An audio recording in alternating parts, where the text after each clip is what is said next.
ఇక ఆషురా యొక్క ఉపవాసం ఎప్పుడు ప్రారంభమైంది? ఎలా కొనసాగింది?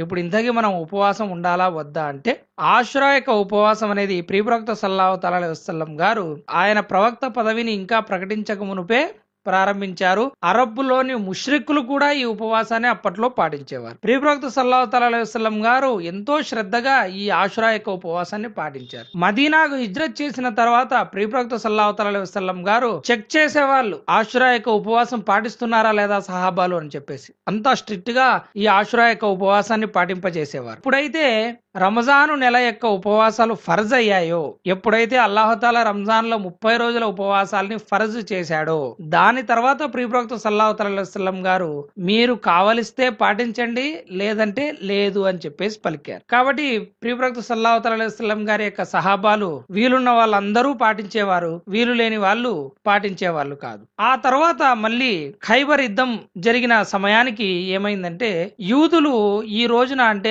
ఆషురా రోజున ఉపవాసం పాటించడాన్ని ప్రియప్రవక్త సల్లల్లాహు తఆలా వసల్లం గారు గమనించి వారి దగ్గరికి వెళ్ళి అడిగారు, మీరు ఈ రోజున ఎందుకు ఉపవాసం పాటిస్తున్నారు అని. వారు అల్లాహుతాలా మూసా అలైహిస్సలాం మరియు బనీ ఇస్రాయిల్ కు ఫిరౌనుపై విజయాన్ని ప్రసాదించాడు, దానికి కృతజ్ఞతగా మేము ఉపవాసం ఈ రోజున పాటిస్తున్నామని పలికారు. అప్పుడు ప్రియప్రవక్త సల్లల్లాహు తఆలా వసల్లం గారు అయితే మూసా అలైహిస్సలాంకు మీకంటే మేమే దగ్గరి వారం కావున ఆయన ఆ రోజున ముస్లింలను ఉపవాసం పాటించమని మళ్ళీ ఆదేశించారు. మళ్ళీ ప్రియప్రవక్త సల్లల్లాహు తఆలా వసల్లం గారి ఆదేశం మేరకు ముస్లింలు ఉపవాసాన్ని మొదలు పెట్టారు. అప్పుడు సహాబాలు కొంతమంది వచ్చి ప్రియప్రవక్త సల్లల్లాహు తఆలా వసల్లం గారిని ఇలా అడిగారు, ఓ ప్రవక్త సల్లల్లాహు తఆలా వసల్లం, ఈ రోజున యూదులు మరియు క్రైస్తవులు వాళ్ళు అధికంగా గౌరవిస్తారు, మనం కూడా ఆ రోజున ఉపవాసం పాటించడం అనేది ఏ విధంగా అవుతుంది అని చెప్పేసి పలికితే అప్పుడు ప్రియప్రవక్త సల్లల్లాహు తఆలా వసల్లం గారు ఇన్షా అల్లా వచ్చే సంవత్సరం మనం 9వ రోజున కూడా ఉపవాసం పాటిద్దాం ప్రియప్రవక్త సల్లల్లాహు తఆలా వసల్లం గారు పలికారు. అంటే ఆషురా రోజున మనం ఉపవాసం పాటించినట్టు ఉంటుంది,